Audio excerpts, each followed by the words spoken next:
All right, everybody, and welcome into this week's episode of the DNVR Rapids podcast, presented by the homies at Yahir TV.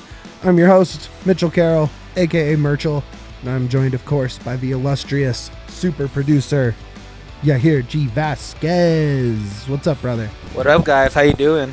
Welcome back, Yaya. We're in studio. It's match week. We're going strong. And to go strong, we are joined by my Media Row brethren, the mustachioed and wonderful Matt Pollard from Last Word on Sports. Matt, welcome in, bud. Thank you very much for having me, Mitch. All decked out in the denim and everything. I had that prep for the denim, World Cup, and now I'm wearing it because I'm feeling kind of blue. Denim, the 90s stars. You got the Adidas down low. You're looking good, bud. You're looking good. And you know what they say, look good, feel good. Right now we don't feel great after the news today, but we're going to talk ourselves into it. We're going to listen to some of your questions and comments for our mailbag. We're going to talk about the TV rights deal. We're going to preview the NYCFC game this Sunday. But before that, we have to get into the news of the day.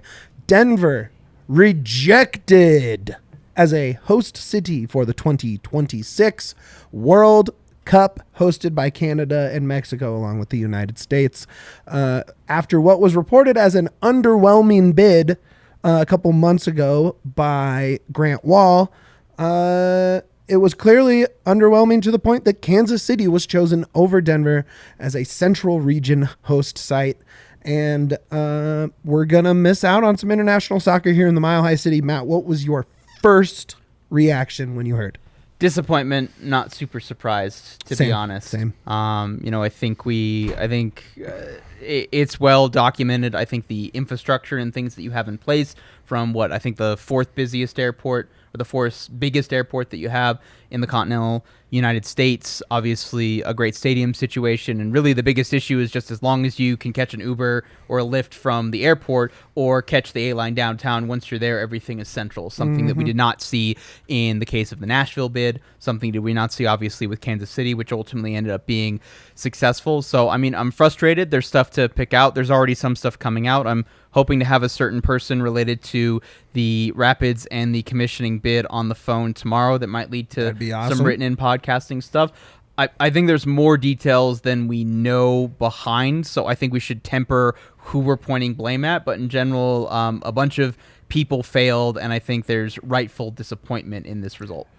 To me, it seems like that it was the bid. Whatever the bid was, and I'm not privy to the bidding process. I don't know what the presentation looks like. I don't know what they have to sell to FIFA, but we just hosted the CONCACAF Nations League at Mile High. It was a big success. It's a much smaller a draw, obviously, than the World Cup, but we just had very successful international soccer here last summer in what turned into a really good end of a tournament, young tournament, but still, it was international soccer. It was on national television. It was a full stadium. It was exactly what you would look for in a competition. And like you said, we have the hotels, we have the public transportation once you're down here. Did it just come down to the bid just not being very good? Is this on the committee that presented the bid? I mean, I think it's partially on that. There's been some comments on the finance as well. This, folks, is from Andrew Villegas on Twitter, who works for CPR Radio. And then he had a comment from Matthew Payne, who's the executive director of the Denver Sports Commission.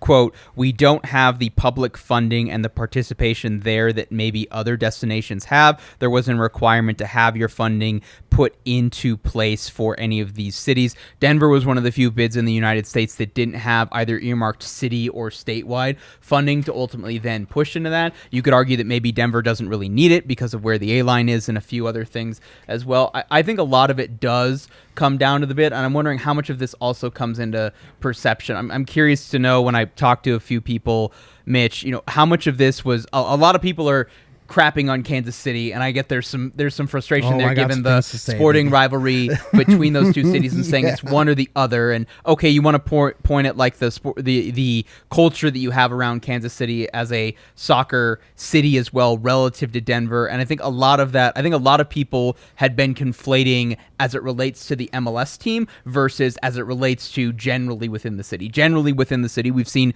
whether it's Gold Cup, whether it's Nations League as well, them World Cup qualifying. Yeah, Denver host the Mexican national team for tournaments in here and be very successful. We obviously know how successful the national team and the pageantry around hosting World Cup qualifiers and even friendlies for the women's team at Dick's are. And so I think that's you're comparing apples to oranges. Absolutely. By that standard, Miami should have never been in this contention because Inter Miami is a disaster as a soccer club and everything. So I think there's more nuanced stuff going in there. I would say that there's more pageantry and stuff going around and maybe hype that Kansas City capitalized on that others didn't, that I don't think was there. I don't know how much visibility there was in terms of the bid and everything. Like Denver sports talk radios were not talking about this. Nope. It was the talk of the town in Kansas City this week, for example. So I wonder how much of that, but how much of the visibility versus what you're saying in direct Zoom meetings with FIFA, I don't have a perfect understanding of as well. Obviously, the bid ultimately failed. It was a little bit underwhelming. Clearly, maybe the finances behind that were a bit as well. And I have a few other thoughts in terms of thinking about it as a destination city that we can get into. But, Mitch, go ahead and yell at Kansas City people. Look, good for Kansas City, man. It's a 3-sport town, if I'm not mistaken. They have the Chiefs, they have the Royals, and they have Sporting Kansas City. The games aren't going to be played at Sporting Kansas City's home pitch. They're going to be played in Arrowhead Stadium because it's a World Cup. You have to fit over 50,000 people into these stadiums. And I'm sorry, there's nothing convenient about Arrowhead. It's old. It's outdated. It does not hold a candle to Mile High in any way, shape, or form. It is a lesser stadium. It's harder to get to. It's not convenient. It's just... It blows my mind. And so you're talking Central, right? Atlanta got a Central bid. Atlanta I wouldn't call Central, but in terms of... MBS is... Like, you got to drive, you got to Uber too. And then I guess the other thing, if you're talking about infrastructure as well, like, I don't know if you've been to Kansas City, Mitch, but like the airport is as far out as DIA is. Yes, the it's not difference close. is, I say this as an infrastructure engineer who rode in a taxi to downtown Kansas City. I felt like the only reason, like part of the project was building the road to get to the location where the airport actually was. So there's many things that are inconvenient about it. It's once you get downtown, there's a bunch of fun stuff to do to Kansas City. You have to get out to the stadium on the other side, technically in Casey, Missouri, in order to get there and then come back. Once, whether it's Aussies, whether it's Middle Eastern, whether it's Asian and everything, once you're downtown, once you're within 2 miles of 16th Street, everything else is walkable or 5 minutes in a ride share. Sure. And Long Gone makes a good point here. Speculation that it had to do with the lack of ownership for the Broncos at the time of the bid. They weren't 100% certain Mile High Stadium would still be up in 2026. Which is something I thought about, too. I think that's fair. I think it's fair. It's a big thing that's going on. It's the talk of the town with the purchase of the Broncos. What's going to happen with the stadium? Is it staying downtown? Is it moving? It's probably not going to be here in 2022, 2023. It might be not to 2024. So I can see that being a big factor as well as why the stadium, Denver wasn't chosen. Mile High not being there doesn't change the fact that Rob Alton is going to build a brand new state-of-the-art stadium that is on par with Mercedes and on par with SoFi and on par with Levi's and on par with these mega stadiums that are getting these bids. True. If anything, I'd say that would enhance it. Now, I guess the one complaint you would have is then maybe the stadium's still in construction in summer of 2026, and maybe they've already, whatever the plan is for Mile High after, mega airport stadium out there happens, maybe there's some concern that that's already started as well. So then there's no place, because if Mile High is partially torn down and the new stadium's not ready, you're not putting a World Cup game in Folsom. I'm sorry. Exactly. And the other issue with that is you didn't know the Waltons were going to buy the Broncos. You didn't know that until maybe a month ago. And these bids have been going on for such a long time. Well, yeah, they were due. Yeah, a couple months ago was the final bid. Yeah, exactly. And there was so much uncertainty like that. You just didn't know about the stadium because you didn't know who was going to buy the team. And I can understand that bid, but I also I'm with Mitch. It looked like it was a lackluster bid. They kind of were overconfident. It seemed like they thought they were going to get it immediately. That's my ultimate takeaway. Yeah, this could have played into it too. Of course, this could have been they might be a shoe-in, but they also were a little overconfident. Again, no fan support. I talked about it. I wanted the World Cup game here. I was excited. But you didn't walk around and you didn't see signs and buildings. You went to Twitter and you saw a mention of it here and there, but you didn't see that support from the fans Give me and the people. Costa Rica, Japan here, bro. I would have seen any game in the World Cup. I would have watched it. It doesn't matter what it was. Exactly. It would have sold out. Denver is a sports city. It sells out for everything. Look at the Avalanche. Like, literally, look at the Avalanche. It's insane, man. This is a city that bleeds sports. Every weekend, every event. If it's I just don't know how else to say that Denver is a sports city. We have every sport you can ask for, and it's college to we have even the fringe professional sports. We have an indoor and outdoor professional lacrosse team. We have no more outdoor. You're right. You're right. Outlaws.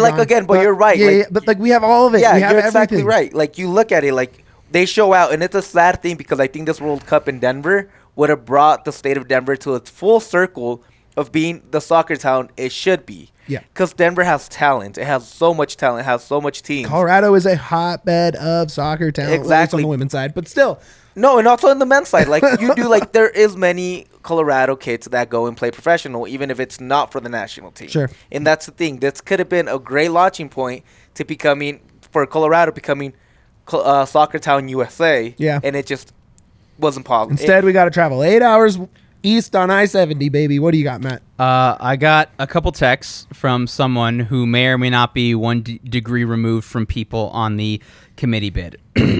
So heard from the Denver bid that FIFA was less than impressed with it, said the bid didn't check all the boxes that when they submitted no plan for a fan fest to FIFA in terms of like the big get together or just a place where stuff is happening during the games or during the week in which games are being hosted. And you compare that to, I think maybe for me, the writing was kind of on the wall when you saw that it was a private invite-only thing for this, whereas there were a lot of public things hosted. Yes. Now, to be fair, it's at 3 p.m., Mountain time zone. I was still at work, folks, at the day job, so how much of that was a variable, I'm not entirely sure. But, those indications are that it goes back to the bid and what they were organizing. And the thing that's really disappointing for me, I'm sure you guys saw it covering it for DNVR as well. I feel like there were as many people at open watch parties that were just around the city for game 1 of the Stanley Cup Finals as there were physically in the arena as well. Yeah. And so you're telling me whether it's the city of Denver or organizing something that you can't rent out City Park or Cheeseman Park and put a huge event and put a huge thing that can host 2,000 people and everything and not have that. The stuff surrounding the actual game, for me, based on that and a few other people that I've spoken to, seem to be maybe, where the straw that broke the proverbial camel's back. Put him down to McGregor Square, Tivoli's yesterday. There's so many places. Hold on. So in 2005, and this is 2022 to 2005, so whatever you want to say, either way, Denver hosted the NBA All-Star Game. Mm-hmm. And it was a surprising success because Denver didn't have the reputation in NBA circles that it does now. But there's the NBA Jam session, and that is a fan event. That's where the practice courts are. That's where there's the lower baskets for dunk contests. There's signings. There's concerts. There's back then it was NBA Live had those little, stands where you could play each other on opposite screens and do dunk contests against each other and all this stuff. Whatever. It was a big event. I went 3 different days out of the 4. And it was a huge success, and it was at the convention center right there, right? I've been to Comic-Con at the convention center right there. I've been to so many events right there. The outdoors expo is there too. And that is a 20-minute walk if you just cut through campus to get to Mile High Stadium. It is right there. It hosts huge events with massive amounts of people that fly in for these events, specifically Comic-Con every summer. And it's a joke that they couldn't include that. Or that they couldn't do the legwork in the way that other cities that they just were couldn't to check the boxes on what is required to do that. It is a failure to the sporting fans in this city. They did a disservice to all of us, and I'm disappointed and sad and frustrated that they clearly didn't take it as seriously as they should have. Yeah. So the text thread's kind of been going back and forth, and Mitch. So it was you would figure when FIFA asked you to check some boxes, you'd go out of your way to check all the boxes. In that regard, and again, this is someone 1 degree removed, and I'm withholding until I speak to a few other people to get it confirmed. But it sounds like Kansas City Atlanta, Los Angeles, Seattle, they understood the assignment, and like Denver just literally forgot to turn in one page of the homework potentially. The other variable that I'm also wondering about, Mitch, so there's two other points that I want to make. I see a lot of people commenting on, oh, Denver lost because of the altitude. Nope, then that's not it at all. It's literally not it. I agree. But then their logic would be then why did Mexico get all three of their cities in Guadalajara, Monterrey, and then the Azteca in Mexico City, which is higher than Denver as well. But that's a little bit different. Like I agree, like altitude is not an excuse. 2,000 feet. No. Yeah, can I finish my point, please? No, yeah, go ahead, Matt. Okay, so my response: FIFA is hypocritical and has double standards out the wazoo in ways that just simply maximize their money. Like the way I explain FIFA to my non-soccer friends is FIFA loves money. They like football to the extent that it makes them money. Correct. So, like, just look at the last two bids to host the World Cup, and given where we are from a human rights violation and a whole bunch of other issues going on with the past World Cup and the World Cup this coming November as well. So, Mexico is going to make bank. Yahya, tell me if you disagree. You could say none of the teams other than Mexico are playing in Mexico, and FIFA would still make so much money on every single one of those games in all three of those cities. As soon as those cities met the basic requirements, checked all the boxes FIFA wanted, those three were automatic locks. The only way the altitude was applicable was in competition with the other cities, and other cities potentially did some work that Denver wasn't willing to do. Second point that I kind of have, if we talk about the World Cup audience and what they're looking for and what FIFA knows they want that's going to spend money that's going to benefit the host nation, the host federation, the teams directly involved in the games, and FIFA directly, what do they want? The South American countries and the African countries, they want a dance party. The Europeans and the Aussies, they want to drink. The Asians want to do touristy things and then take anime selfies everywhere. And everybody collectively wants to eat as well. You think about Kansas City, you think immediately barbecue. New York City, Philadelphia, Miami, LA, San Francisco, the Bay Area all have immediate international cliche. The one thing you think about when you think about Denver is rather the Rocky Mountains, and I don't know that FIFA maybe saw, or that there's the same appeal of maybe the non-Europeans that already have mountain outdoorsy. Yeah. I don't know that the African fans coming from Nigeria, the Japanese fans coming in, the fans coming in from South America think, let's go to Denver, let's watch our team, and then rent a car and drive through the mountains or go to Rocky Mountain National Park. I don't know that appeal has the same international cachet in the same way that automatically Berlin would have had when they hosted the World Cup, in the same way that that Napoli or Rome would have had when Italy is hosted as well. Like, with all due respect to Manchester United, Mitch, I don't know that fans are going to Manchester to watch. They're going to London. And then they're going back to London. Yeah, you wouldn't throw them. Yeah, exactly. And so I don't know that Denver's immediate appeal that they have would be mountains, but it's in a winter sports context. I don't know that would have resonated with with the more global and the more diverse World Cup fan base. And here's my guess on the bid. Wait, let me. Okay, go ahead. I have 2 points after you. I have 2 points after you. Go real quick about the altitude. I agree that it shouldn't have been a factor, but the only reason that Mexico got those three cities, no matter, because the altitude didn't matter, they didn't have any facilities besides those three facilities that could really encompass a World Cup.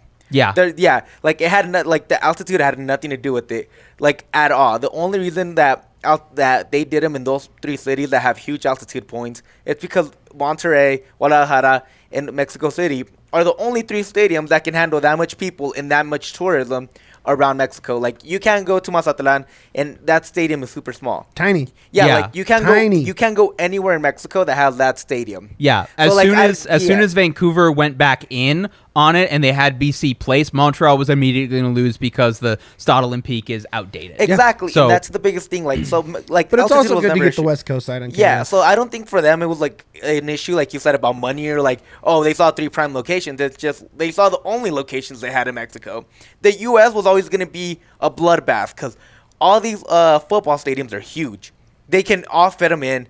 And I think even KC has no appeal. Like, KC is pretty bland. It is as bland as it so that freaking gets. Barbecue World War I Memorial, I guess. I didn't even know there was a World War I memorial there. Exactly. So you look back at it, they were just really good at selling themselves. Yeah. Okay, they were great at like putting and this goes to my point. You said that perfectly. This goes to my point. And I don't know the bid. You seem to have a little bit more inside info, or a lot more inside info. But look, I think they were like, we're Denver, we're outdoorsy, we're Colorado, we have all this. You don't have to sell that. Denver has everything that you need in a major city. It has restaurants, nightlife, concert venues, public transportation, parks. Like, there is everything you need for a city here. The zoo is literally right there. City Park, like there, museums, attractions, like there's things to do without selling Rocky Mountain National Park, driving up I-70 to Lake Dillon, going down to Garden of the Gods. You don't need to do that. And that makes me worried that was the perception, is like, come to Colorado, it's outdoors, we can sell it. You don't need to. Denver has all of that. It isn't I'm so pissed that they blew this. It makes me so upset. There's zero reason Denver should not have got a bid. I'm so mad. Except for the bid. The bid. It comes down to the people selling Denver, and they did a terrible job. Who sold Terrible. it? Do you remember who was part of the group? I'm asking Matt. Matt should know. Wayne Brandt was on it, who's one of the VPs of the Colorado Rapids, and then the main. Let me look up the other guy's name. Matthew Payne was one of the other ones as well. I'd have to look it up as well. There were a bunch of people. There's some people also pointing this at the Rapids as well. I guess. Do we have any good? Mitch, do we want to? Any good comments to read out? Look, I live in Edmonton. Yeah. I will trade you our World Cup host city spot for your Stanley Cup Finals spot. Psych, no chance, baby. Go Avs in 4. We'll take the championship, and then there's one. Damn, we're hyped here in KC. Can we have nice things too? You have nothing nice in there except for Patrick Mahomes. Like that's the only thing you have.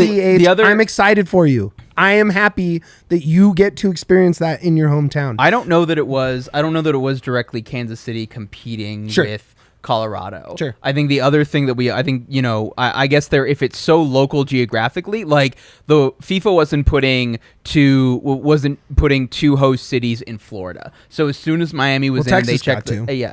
Well, I think Texas is big, and I think also the appeal is, I believe, don't quote me on this, I think there's, the Azteca is getting a first round knockout stage game, and then everything after the first round of the knockouts is going to be entirely in the United States and as in well. Dallas, I think, so I'm has wondering the final, if, right? I don't know that that's been finalized yet. And that would be my guess. That would be my bet. So I'm wondering, so like Mexico and Canada, they're not leaving their home country in the group stage. So Mexico is going to get one game in each of the 3 stadiums.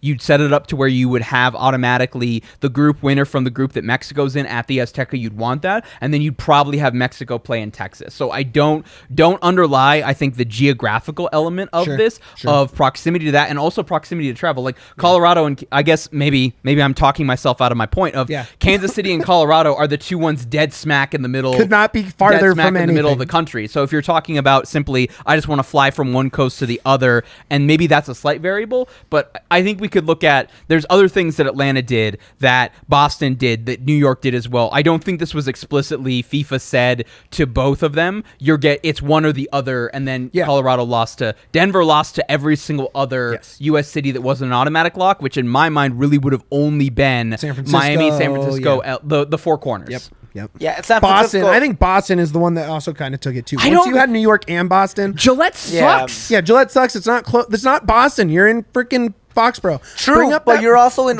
it's also like the name recognition of Boston. But it's not Boston. It's Foxborough. It's but not close. People don't know that. People are just hear Boston and they're like, let's go to Boston. Can you bring up Brian's comment again, Brian? And I don't know how to say this without sounding super harsh. Rapids culture and MLS has 0 to do with an MLS bid. 0. World it doesn't Cup matter. bid. What did I say? MLS bid? Yeah. World Cup bid. Has nothing to do with it. Because if that was, then Miami would have never been Miami in wouldn't ever get it. It doesn't matter. It has nothing to do with it. It has to do with infrastructure, population, clearly the only relevance would be the MLS ownership building a stadium that would be fit of that. But you need 50. Congratulations to Seattle and to Atlanta. Yeah, because you have to fit 50,000 plus people in a FIFA stadium at a certain level. The limits the tier that the minimum tier they have is 40. 40, sorry, not 50. Okay. But either way, there's way. no MLS stadiums with that except for the ones you already mentioned. Yeah, they're doing temporary seating at BMO in Toronto so that TFC Stadium can host it. There's no other Soccer Pacific stadium that holds 40K. Yeah, it just doesn't happen. It has 0 to do with the MLS. It has to do with the city and the committee selling it, and they did a shit job. Worse than shit. It was just really bad. A year ago, 2 years ago, when we saw Tim Howard up there talking about Mile High Stadium, how great it was. They were doing their initial bid, what was that, 2-3 years ago? I was really excited. I'm like, okay, you have Tim Howard, name recognition. I believe in these ownership groups. I think they can get it done. And then when it comes out, they weren't able to sell the beautiful city of Denver that has, how you guys said, everything. it sucks. They couldn't take a look at transportation. They couldn't look at flights in, airport, anything, and said, "Oh, this doesn't have it." They can handle all of it. Yeah, I'm so mad. They I'm just dejected chose. now. Yeah, they just chose not to do it. It's literally they chose not to go all out and do it. Man, I thought I'd be all fired up and angry, and I'm just sad. Man, I'm sad. I'm feeling kind of blue, Mitch. I'm bummed, man. Catch me in Mexico though. Probably Mexico. Yeah, Guadalajara, eat it. Mexico City. Yeah, whatever. Boo There's you. no other You things like suck. there's nothing else to do but enjoy the World Cup when it is in the U.S. and Mexico Look, and Canada. I'm gonna go to a game, but now I just have to go way freaking farther. And I think there's three times the price. Mitch, there's other cities that I think are disappointed. First of all, the fact that Chicago wasn't a finalist Yeah, is, that's insane. is borderline and Insane. embarrassing. Insane. That's like the as worst bad thing as the about it all. Denver committee was and everything, like Chicago every was single clearly person who worse. was involved Yeah. in the Chicago bid Yeah. should never be allowed to work in soccer forever. Like they should have a lifetime ban at Soccer House. And then I think the other one that should be disappointed. Well, I think it's complicated with how their bid worked, but the fact that it's a World Cup that's going to take place during 4th of July on the 250th anniversary of the founding of our nation, and it's not going to be in D.C. because of the disaster that is the Washington Commanders and their stadium and not wanting to go to Baltimore, also should be... That is D.C. was an infrastructure failure. Chicago was a bid failure. Both of those, I think, are far more frustrating and disappointing than for political reasons in 2018, right? Joe, you might be right on, or I thought Chicago pulled out partially because of I think they just focusing on the Summer Olympics. Yeah, Joe, you might be right. I think the Olympics now rings a bell. Okay, for either sure. way, the simple fact that they weren't a finalist and didn't want it and couldn't work. It's crazy to me. Like, That's crazy to me. Yes. The World Cup is it's the event. It's the event. It's Real quick because we need to wrap this up World Cup conversation. sure. Again, it sucks for Denver, but it's a great time in the world. It's one of the few events in the world where everybody unites, everybody gets together. Enjoy the World Cup, even if it's not in Denver. If you have to make a trip, do it. If you can't, enjoy the atmosphere you're going to get around the U.S., around Canada, around Mexico. No matter what, I want to leave this in a positive note. The World Cup is a World Cup, and it's coming to the U.S., and enjoy it however you can. Okay, and I will just end it on this. Stadiums must have a capacity of at least 40,000. Stadiums hosting quarterfinals must have a minimum of 60, and those hosting the opening ceremony or final must have a capacity of at least 80,000. So there you go. Denver out, and we're going to move on to the other big news from this week, which was Apple and MLS announcing a 10-year rights deal for $2.5 billion with a B to exclusively broadcast every MLS game. No blackouts, no local, regional sports networks, RSNs, will no longer be involved.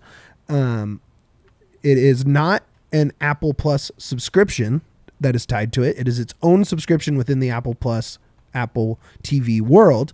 So you don't have to get the sign up and watch Ted Lasso or whatever else it is. That is just, it is its own thing, and you'll be able to watch all of it. You'll be able to also watch some MLS Next, or the MLS 2. You'll be able to watch all sorts of stuff. So, yeah, Patrick, say the sesquicentennial. That's right, baby. So number one, what this means in terms of the Rapids is no altitude coverage anymore. And no altitude TV coverage, local correct. radio broadcast. Altitude radio will still be going. Yes. Teams will still be able to have local radio broadcast, correct. And there's going to be an option, Mitch, to sync that up in the Apple TV app, which as is well. cool. So if you don't want the Apple TV produced product as well, you can listen to the local radio station option as well.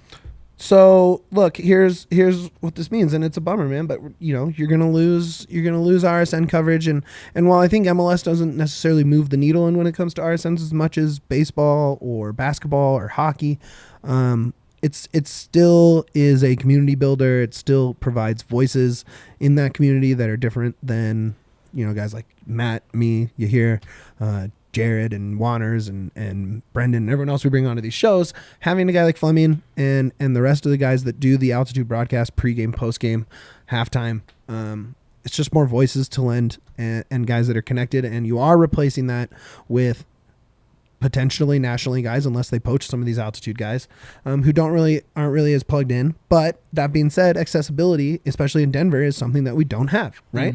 Half of cable subscribers in Denver do not have access. But do you know who does, Yaya? Avaca TV, let's go. Avaca TV, baby. Let's go. That's right. Avaca TV has altitude. You will watch the rest of this season, the rest of this Rapid season, the last broadcast on altitude on Avaca TV. It is a whole new way of broadcasting TV sports.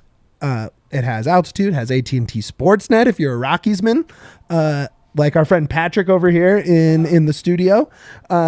It has a ton of national stuff. You can DVR it, watch it later. So like Yaya watches Rapids games 3 times because he has Avaca TV. It's sometimes very fun and sometimes very frustrating. It is self-inflicted wounds, baby. But you too can get in on this action for the first 3 months at $15 a month. That's $10 off. Go to evaca.tv/DNVR. Use promo code DNVR for that $10 off the first 3 months. After that, it'll be $25 a month.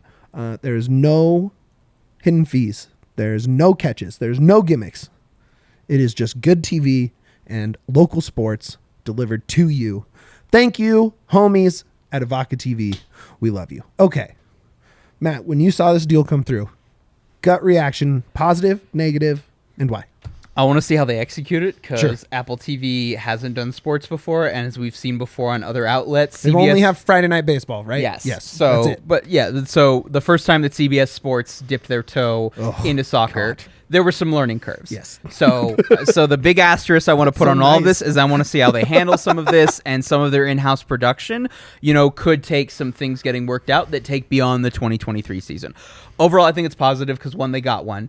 From a Rapids perspective, obviously, it is way easier and now cheaper for Rapids fans to actually get to actually be able to watch the team. You're talking $5 a month for Apple TV, $50 for the entire year. There's been some indication, the wording's a little ambiguous, that there could be some beyond in-app purchases within that, or there might be an additional subscription within that as well that doesn't cover where some of the games are automatically going to be on Apple TV, and there might be some more that might have that. I don't know what that price point is going to be. I can't imagine it'd be more than double that as well. So if you're 100 for the season, you think? yeah, 100 for the season. That seems right. Yeah, and so I would pay that. If you're a remotely invested MLS head and then you also watch Ted Lasso, I think this is a reasonable price point. It's also still moving towards where their audience is with a bunch of cord cutters, but also still having some of the rights being negotiated out between Fox, ESPN, and then possibly Univision as well, are also still providing stuff simulcast. You don't need to have a cable subscription. Those games will be on both Apple TV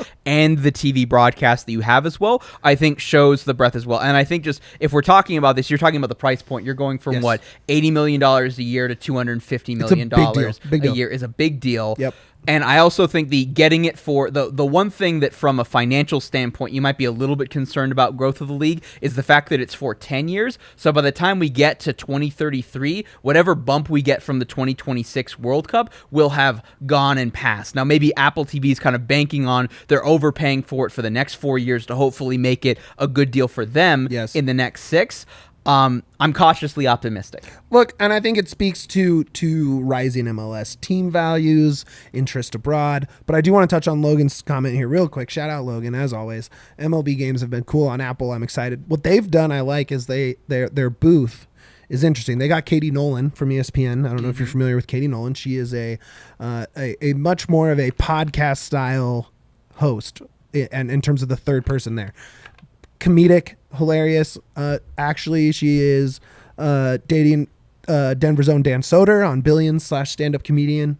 They are super cool. She's somewhat now has local ties, but she's really she brings a conversational vibe to the booth. And if Apple is focused on that and can get someone like that MLS wise to do the feature games, at least it's probably going to be tougher to fill 10 booths at a time like that. But if you can find a voice similar to that, who is a soccer head, who has that edge, I guess, it would be really cool to see a take like that isn't your traditional ex-player ex-player / play-by-play guy, and that's it. Yeah, I think what they do from a talent perspective and a production standpoint, I'm really curious about, Mitch. Yeah. There's an indication that there's going to be Saturday whip-around shows as Oh well. my God, it's gonna Red be dope.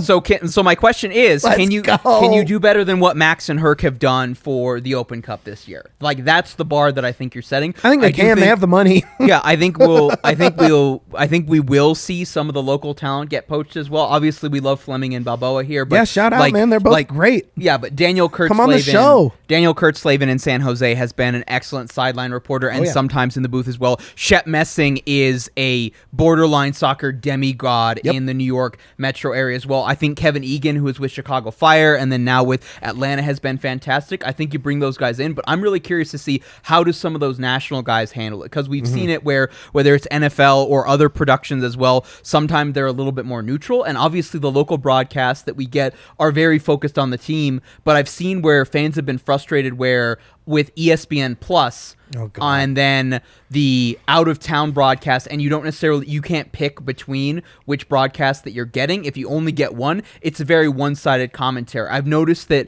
with what, at least, again, I'm comparing it to ESPN because I think they've done a very good job of handling this. I think so too. The people that they've brought in have done their homework on both teams and then have brought in some of that nuance to where it's like if you weren't part of, unless you were, the person clearly scrolled through Twitter for an hour just looking at what Rapids Twitter or, of both teams to appeal to that. So I'm wondering, are they going to be a little bit more general, or are they going to focus in and really do their research and look at other, what are local fans saying? What are local media outlets and everything saying to really pull from that knowledge base? Or are they someone like are they going to poach people from ESPN? Are they going to poach people from Fox and everything who already have a good of enough understanding that they have their own formed opinions? But really who they get and how they go about doing a neutral national broadcast, I think is going to be really key. And in that, I think the personnel are going to matter as much, maybe even more than just the greater production going on around that.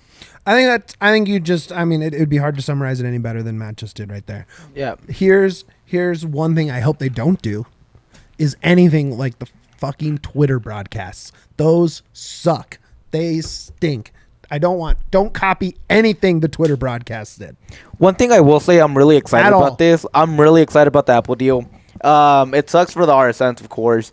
Yeah. Fleming and all those people included that are great. Billionaire owners, poor guys. Well, no, I'm not talking about I'm talking to the people working for the RSNs. I know, it sucks. But I'm excited that the MLS might be getting a little bit more national coverage, since it's going to be the first league that Apple has, full coverage that they just might push it a lot harder. You know what I mean? They might just be like, hey, you know what? We got to get this going. We got to make this popular enough that we can entice an MLB to be here full time. We can entice NHL. We can entice all these other leagues. And there's been some reporting as well that MLS is also throwing in money to that production as well. So, I don't know if they'd have guys individually from their house or anything, or if they're, hey, let's get an office space or build an office space. What is the, Apple TV MLS soccer equivalent of Bristol, Connecticut? And can we get a bunch of people to move there as well, I think is the question. On that note, can we get Joe's recent comment on as well? So there's an opportunity. Teams will be allowed to do their own local pregame show and postgame show as well. That's cool. So on I don't remember what sports channel it was. I saw it on YouTube because they were live streaming it. But the local Boston sports channel before and after the game of the NBA Finals right now had Scalabrini and their normal crew that they would have doing the games, doing the in between intermissions as well. So my question is then, given that basically with Don't Block My Altitude, the clock's running out for both parties on that, does that get resolved or renewed in an organic and good way such that Altitude, for the 30 minutes before kickoff has their own crew and doing stuff, and then does post-game coverage that would be Rapids specific, that I think most Rapids fans would prefer to whatever, or maybe you quad box that with the whip around show in the background, but then have the main audio on your TV on that as well. I think that would be an opportunity for Fleming and Balboa to stay involved. Yeah. I don't think Balboa's leaving the club in general because he loves what he's doing from an academy standpoint. Let's be real, the dude is as Colorado as it gets. But if having Fleming on a regular basis necessitates. Let's go. I'm not going to speculate on what he's doing personally, Sure. but I think if it was an opportunity to stay in the United States, do soccer, but have to move, I think that's an interesting question for him. Hop on the show. Let's talk about it, baby. Come on down. Bearing in mind the level of experience that he has, he could move back to London and he'd get a job within 6 months as well. So right. I don't want to lose either of them. I think there are opportunities for both of them to stay local, whether it's radio or whatever in-house production they have, assuming KSC doesn't go super cheap and not even do it at all. Oh, and if man. not, I think both would be very good candidates for their national stuff. If nothing else, Balboa's going to stay coaching the academy team, and then he's going to do Spanish language, Liga MX, and MLS stuff. Yeah. I have low hopes for Kroenke paying up for pre-post game and not getting the broadcast. It just very low hopes, baby. Oh man. Again, it's gonna suck for all these guys, man, because everybody loves Marcelo, everybody loves Fleming, great guys. But again, I'm excited for the coverage. I'm excited for something new. I'm excited that the MLS is taking the step that many leagues are moving towards in the future, and that they're being a pioneer. They're gonna go all out and be like, you know what, we're gonna be one of the first teams leagues to do this, and we're not gonna have it. Sorry, we're gonna not have any more restrictions. Yeah, and then with blackouts. And they're going to need, if you're talking about it, you're going to need potentially 10 plus like full-time combos that you have for the broadcast as well. The fact that things are getting simulcast on the cable channels as well, I don't know. It probably would depend on the money. I'm not sure that immediately, it's not like Fox is completely going away and not showing any MLS or USMNT games. ESPN for the same reason. Correct. So in that regard, I'm not sure that this immediately is, Twelman is moving to the entity that is covering MLS. Right, He might still stay at ESPN. right. JP De La Cameron, John Strong, Stu Holden might still be staying at Fox as well. And so I think if you're talking about it, that's maybe 1 1/3 at worst, 1 in 4 of the local regional sports network guys, where there's immediately a roster spot for them on Apple TV as well. So I think that's a variable to take into account. I think the other question that a lot of Rapids fans have had is, now that this immediately makes it easy and available and more viewable for Rapids fans, does this increase the eyeballs and thus the marketing opportunities to where the team can finally get a shirt sponsor as well? I would think absolutely. There's no way that can make that situation worse. Oh man, the shirt sponsor. Do we want it? Apple TV shirt sponsor, let's go. Do we want to rip off that Band-Aid, man? Oh my God. Look, you again, Matt. I mean, you're very, very succinct in that.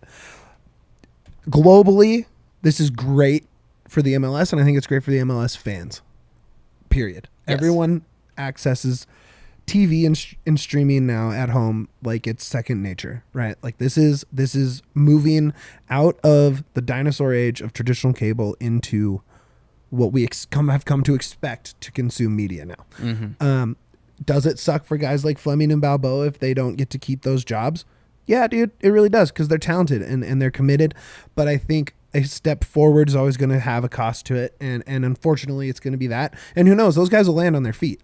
I think the three of us can confidently say those guys are going to have something good come out of it. They're not going away, and I think worst case scenario, I mean, even if, I guess it might be hard for a little bit for Fleming because the games would be at the middle of the night for him if he does go back to England as well. Right. The odds that the Rapids season ends and then we find out they're not staying and they're not they're not doing anything MLS media in 2023, the odds that we see neither of them ever tweet about the Rapids is practically zero. Right.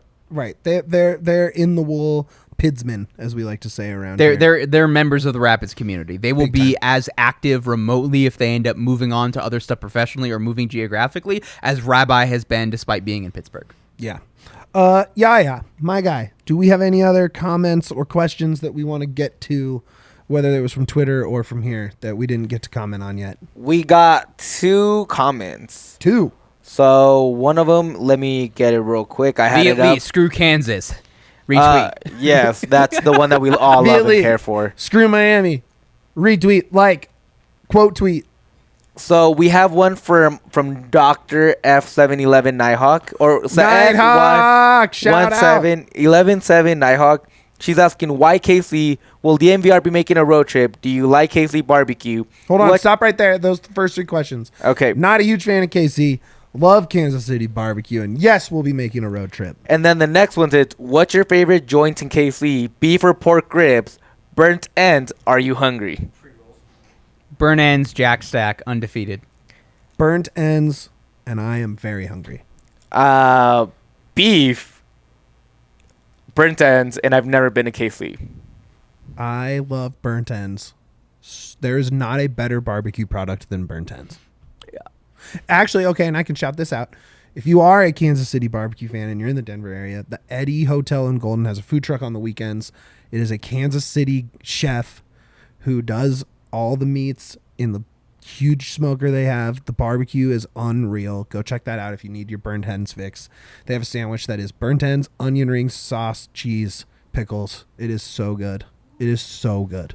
Okay. I think for me, which game It is so good. I don't think that in terms of me deciding where I would go for a World Cup game now that I can't go to one locally. Oh, Miami. I think it would depend on the teams that are involved and then really the fan environment as they will. Like, Oh, that's a good point. 'cause Like again, the cultural, yeah, like larger. Brazil versus Nigeria is just going to be an all-night dance Sign me party. up. Sign me up. Yes. Sign me up. Yeah. So, like Vegas would get me in trouble for a number of other reasons that I won't speak, but like if the Brazil fans like invaded Vegas and basically did, yeah, we're doing Carnival on the Strip. Let's go. Like that is something that you couldn't Wait, miss. Vegas is a site? No, Vegas is Oh, not. okay. I was But like, I didn't see that. I'm postulating what it could have been. I was like, I'm going to Vegas. I'm just saying then, what yeah, like- I'm just saying what it could have been then, Mitch, yeah. as well. So I think there's the two teams involved. Do I want to see a good game? Mm-hmm. There's the two fan bases and the culture around them, and how do those cultures mesh in with the other stuff as well? For example, like any of the Eastern European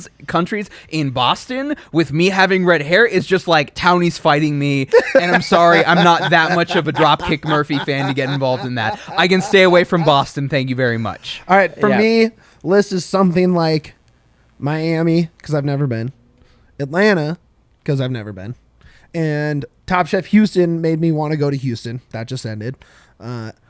And shout out Buddha for winning.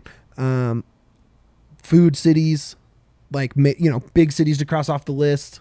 And I don't really, here's the thing. Obviously, I want to go to the U.S. game. Those are going to be the hardest tickets to get. I will go somewhere to go to a World Cup game. I don't need to go see the U.S. I would like to.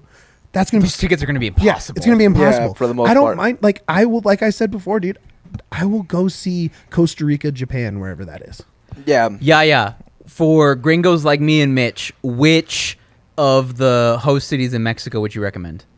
If you're gonna go to Mexico, Monterrey, yeah. No, so if you want the culture, like the full Mexican, you gotta go to Guadalajara. Okay. Full culture, only place in the world. Mexico's the only place that can make tequila, and most of it's made from Guadalajara. You can make tequila from other places in the world, but they're not allowed to be called tequila. But you have to, if you want that culture, that Mexican pride and like love, go to Guadalajara.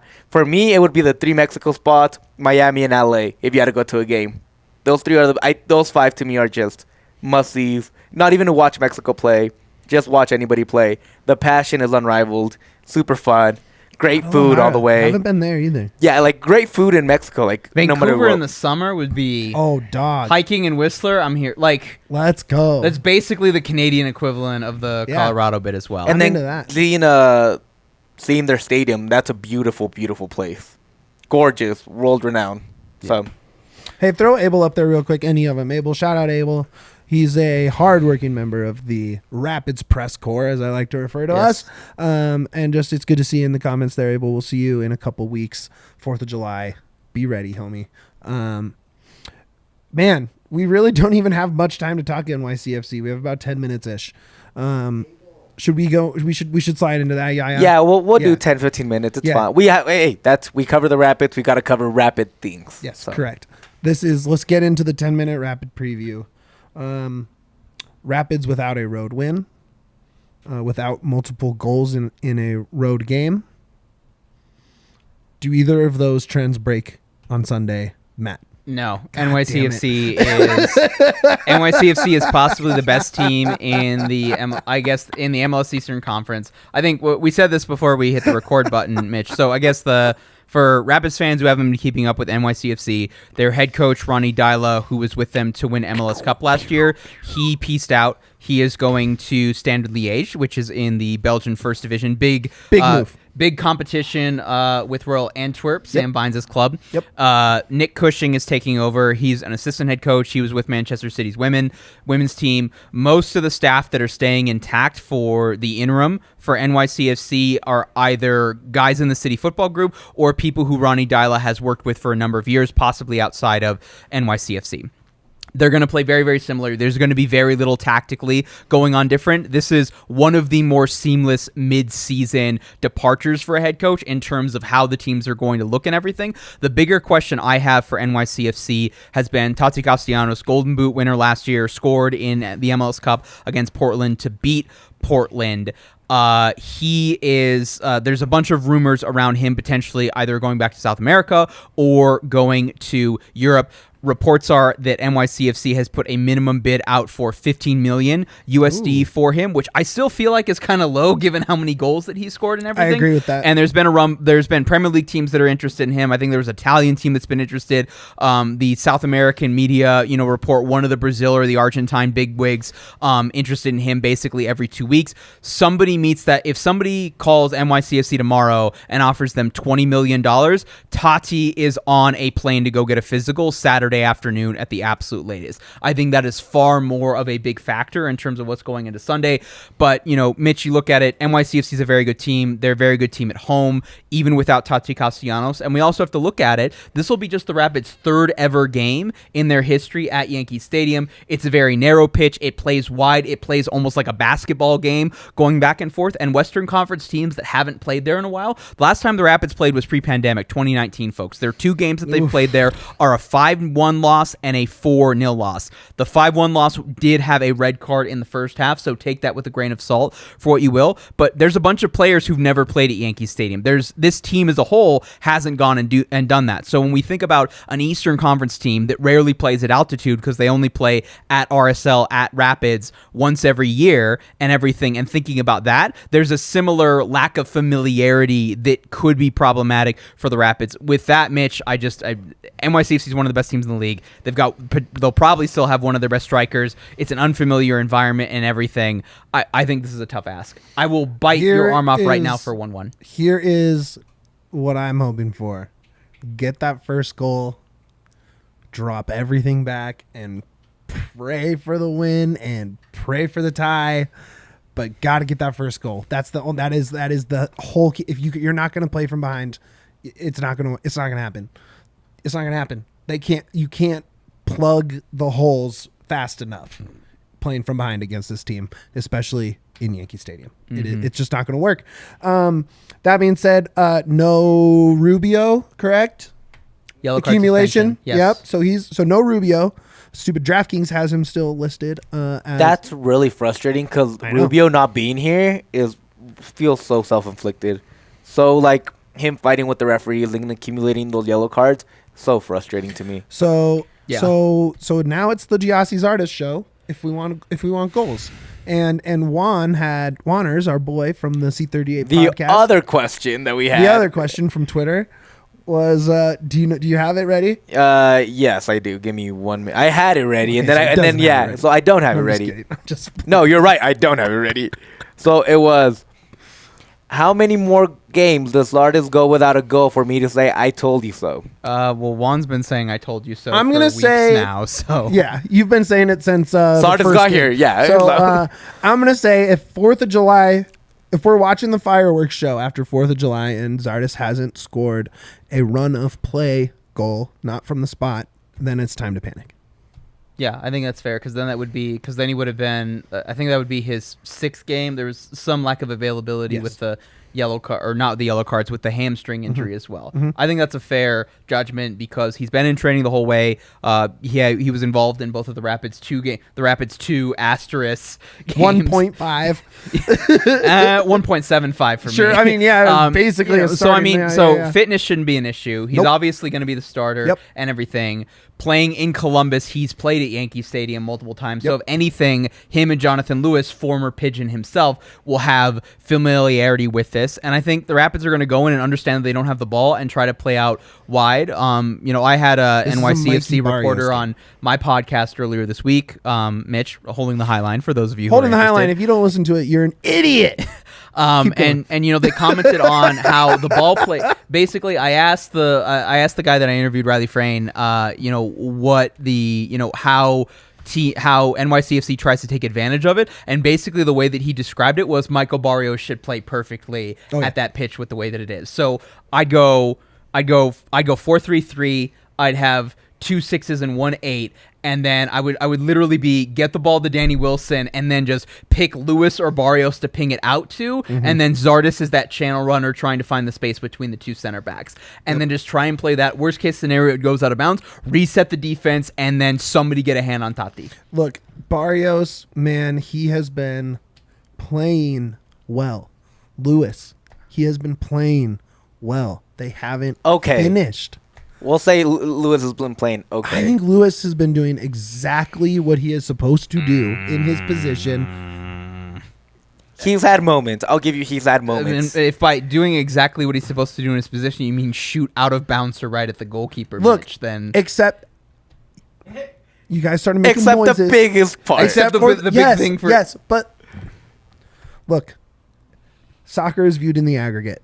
It's easy to see these missed chances he's had, but he's doing the rest of the things correctly that lead to those chances that lead to goals. Barrios has been the same. I think Barrios had his best game of the entire season last time we saw him against Nashville. The thing about Lewis, I agree with you. Barrios has been great. The thing about Lewis, he barely started showing up because he had a long stretch where he was becoming lost. No, you're right. So until he does it more consistently, that's when I'll start believing he's doing what he has to do. If you get the ideal Rapids game this weekend, if you get the A+ version of how Rapids versus NYCFC plays out, those two get on the score sheet, or whether it's an assist or a goal, but it takes both of them doing that, or 2 for one of them.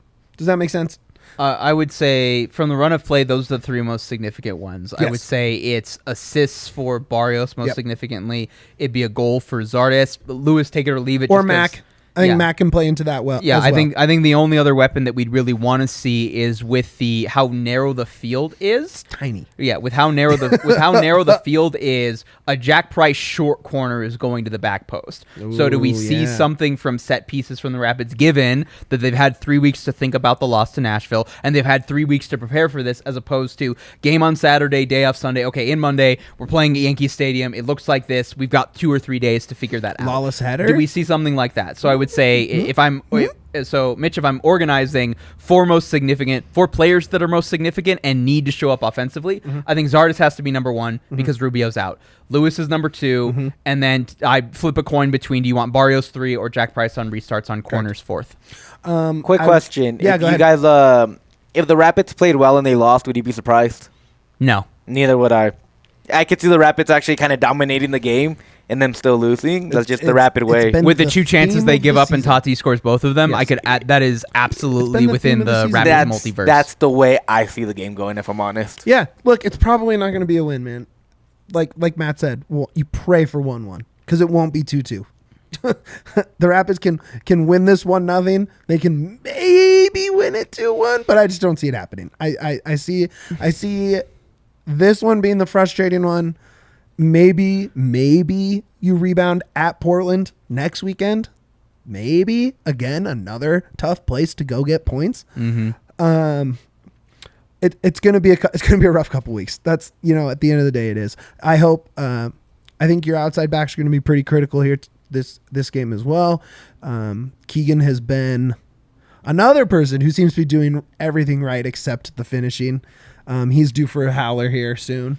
He's a defender, so I give him more of a pass than I do the wingers. But these outside backs get up. They get up so high.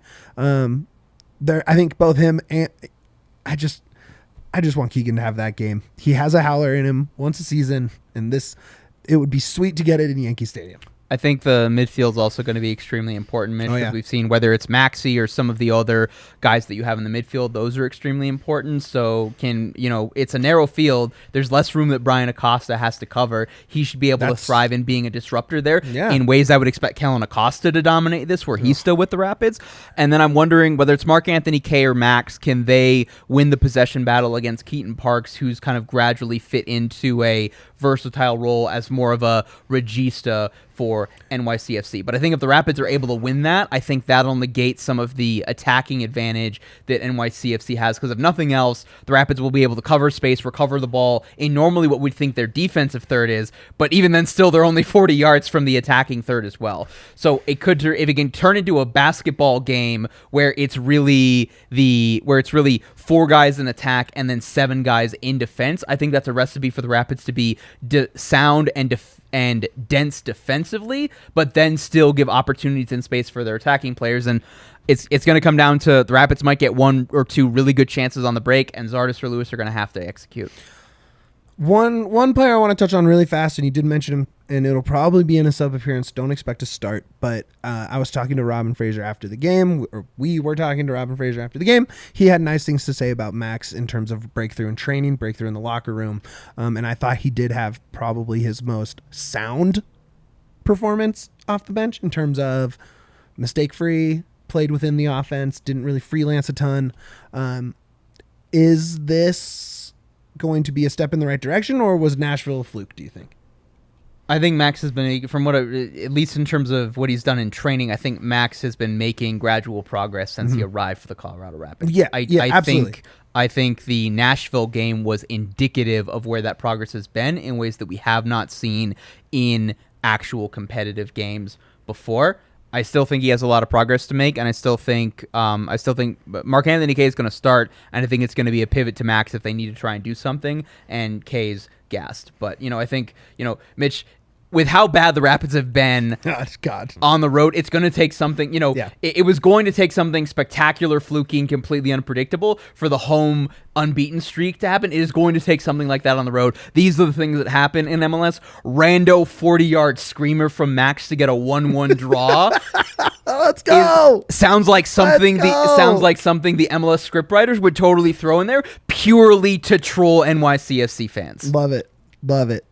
All right, guys. I think that's going to do it for us this week. Thank you so much for joining. Matt, go ahead and get your plugs in here. Yeah, follow me on Twitter at LWS Matt Pollard. Check out all of my written content at lastwordonsports.com/soccer. And then check out my podcast work at Holding the Highline with Rabbi and Red. Seriously, follow Matt. He has as much MLS knowledge as anyone in the entire country. We are lucky to be able to have him here on the set and be able to pick his brain on Media Row, and we bounce tweets back and forth, and just generally it's been really fun covering this team with Matt. Stoked to have you. Thank you so much for coming in. Yahir, what should we plug, baby? I know we got a lot going on here at DNVR. We got a post game coming up Sunday. Afternoon. Sunday afternoon. We'll do that.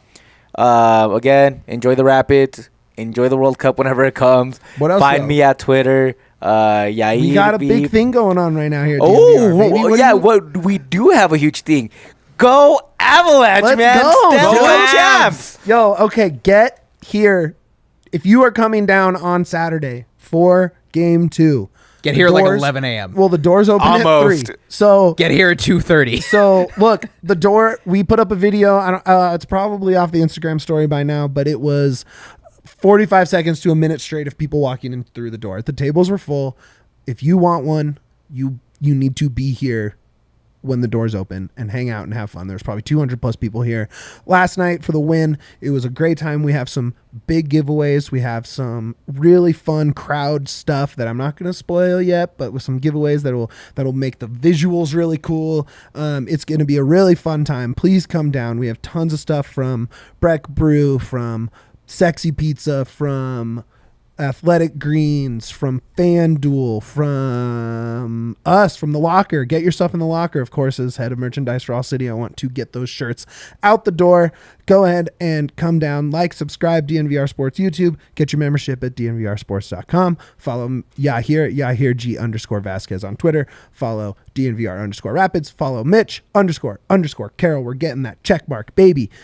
But more important than all of that, up the PIDs, baby. Happy Juneteenth.